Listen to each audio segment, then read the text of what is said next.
Hello friends, मैं प्रीति सोनी छत्तीसगढ़ से।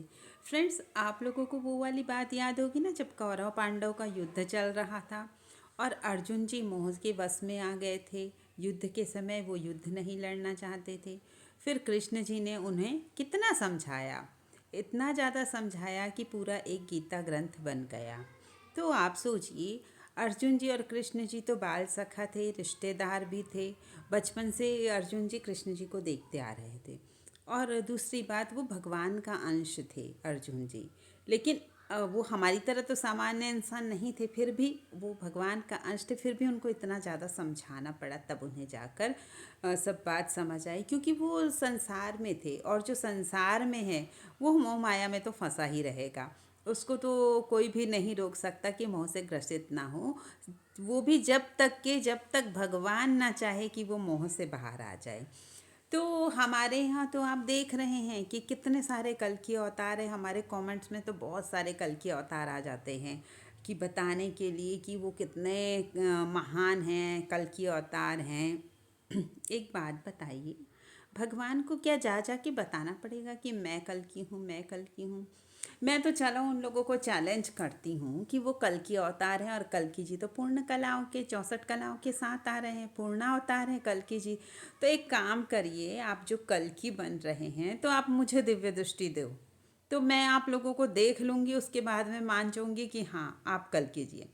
चलो मुझे नहीं तो कमेंट में किसी न किसी को, जो आसपास के लोग हैं उनको दिव्य दृष्टि दो, जो आपको पूर्णावतार के रूप में देख सकें। और एक बात, बहुत सारे लोग आते हैं, कहते हैं कि हमारे गुरु कल की, हमारे गुरु कल की है। तो फ्रेंड्स, कभी उन्होंने अपने गुरु को देखा है कल की अवतार के रूप में? क्या उनके गुरु ने उनको दिव्य दृष्टि दी? क्या उनके वो कल की जी उनको दिखाई दी है कभी?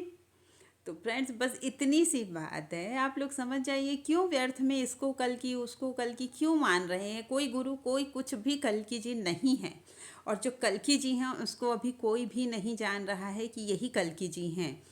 तो आम इंसान की तो बात ही अलग है। कमेंट में देखिएगा, बहुत सारे हैं जो कल के अवतार बन जाते हैं और वो पटांग के कमेंट करते हैं कि मैं ही कल की हूँ, मैं ही महान हूँ, मैं ही सर्वशक्तिमान हूँ। तो हैं आप महान, हम नहीं कह रहे हैं कि आप महान नहीं हैं, क्योंकि भगवान का बनाया हर प्राणी अपने आप में अनोखा है और वो अपने आप में महान है। उसके जैसा दूसरा कोई हो नहीं सकता। वो तो महानता इसी से सिद्ध हो गई कि उसने मनुष्य जन्म को प्राप्त कर लिया, इसलिए वो महान है। भले ही उसकी वैल्यू ना करे, वो उसकी वैल्यू ना समझे, तो उटपटांग के काम करें। लेकिन ठीक है, अगर आप कल की हो, आपके या तो आपके गुरु कल की हैं, तो बोलिए ना उनको दिव्य दृष्टि दे।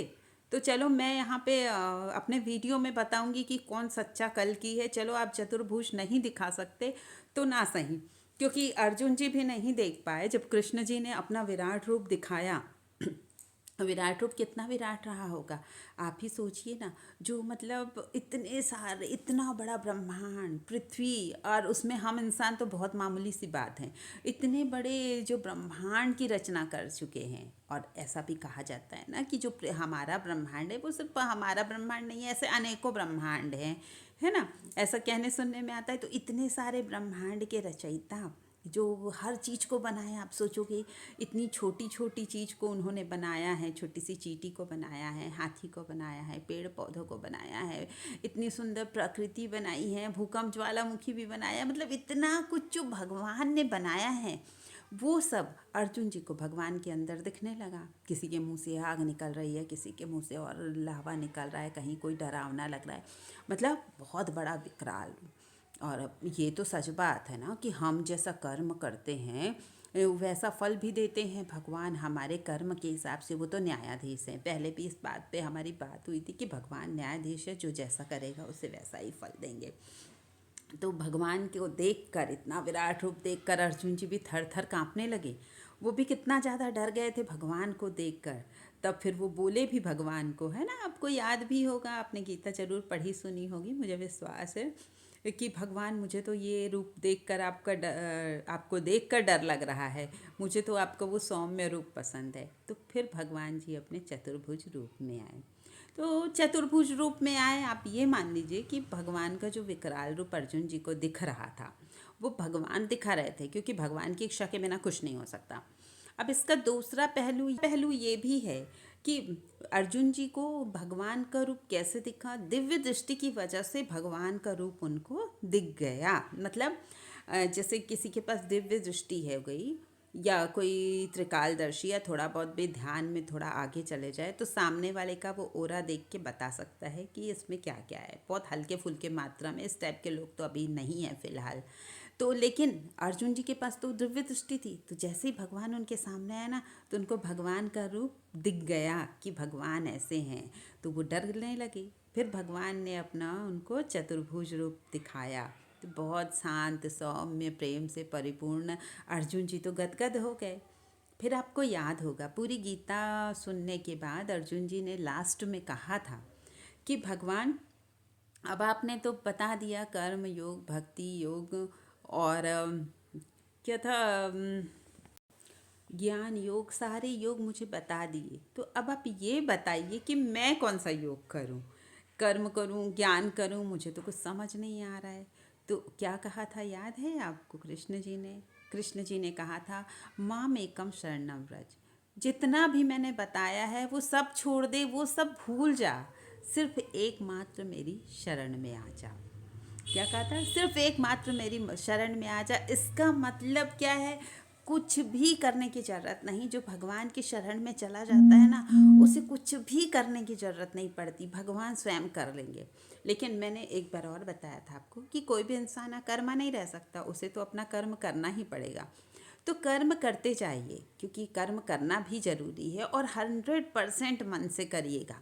जब आप मन से कर्म करते हैं ना, तो वो भी अकर्म के अकर्म में गिना जाता है। और भगवान तो हमारे साथ है ही। जब भगवान पे सब छोड़ दिया तो भगवान जाने ना हमारे साथ अच्छा होना है या बुरा होना है, या हमारे साथ क्या होना है। तो कृष्ण जी ने अर्जुन को साफ साफ बोल दिया कि सिर्फ एकमात्र मेरी शरण में आ जा, और मैं तुझे मोक्ष दिला दूंगा। समझ जा, तुमको मोक्ष प्राप्त हो जाएगा। तो बस इतना ही करना है हम लोगों को कि एकमात्र भगवान की शरण में चले जाना है। और ये सो कॉल्ड कल की लोगों से बहुत दूर रहना है आप लोगों को। बिल्कुल भी मत मानिएगा कि कोई कल की जी हैं, कोई आपका भला करेंगे, कोई कुछ अच्छा कर सकता है। भगवान के अलावा कोई भी आपका भला नहीं कर सकता। ये लोग चाहे कितना भी चिल्लाएं, कितना भी बोले, ये आपका भला नहीं चाहेंगे, ये आपसे पैसे चाहेंगे। धीरे धीरे वो अपने उसमें आ जाएंगे कि हाँ, दान करना सबसे बड़ी बात होती है। आप एक काम करिए, आप मुझे दान कर दो। बस ये जो कल की लोगों का है ना, यही काम होगा कि आप हमें दान करोगे तो हम आपको इतना यहाँ पे पहुँचा देंगे, वहाँ पहुँचा देंगे। तो फ्रेंड्स, इन सब बातों में मत आइएगा। हाँ, एक बात है कि ये भी बात सही है कि जो अभी ध्यान करता है, किसी की भी कुंडलिनी शक्ति जो है पूर्ण रूप से जागृत नहीं है।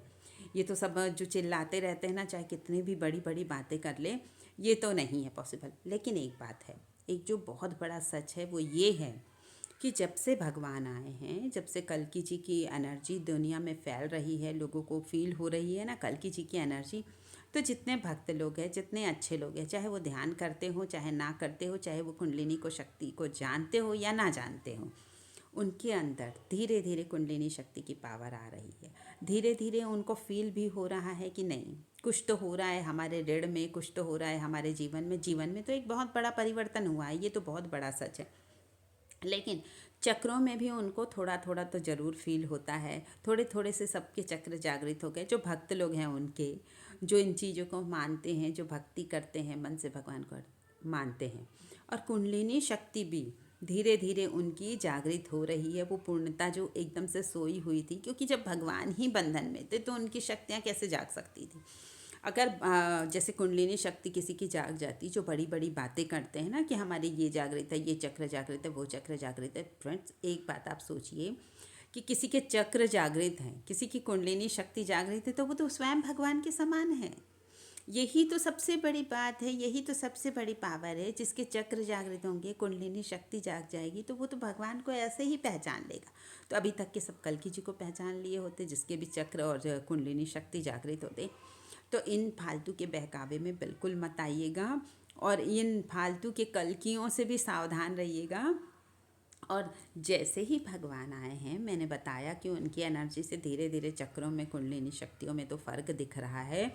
और धीरे धीरे ये और बढ़ती जाएगी ये एनर्जी। आपके चक्र खुद ब खुद खुलने लग जाएंगे, खुद के ही जागृत हो जाएंगे। आपको बहुत ज़्यादा कुछ करने की ज़रूरत नहीं है। लेकिन बस एक बात याद रखिए कि कृष्ण जी ने क्या कहा था, माम एकम शरणम व्रज, एकमात्र मेरी शरण में आ जा। तो बस इतना ही काम करना है कि भगवान की शरण में जाना है। तो भगवान की शरण में जाने का मतलब क्या, क्या दिन भर पूजा पाठ करते रहना कि भजन कीर्तन गाते रहो, ये भगवान की शरण नहीं है। सिर्फ मन भगवान को देना है।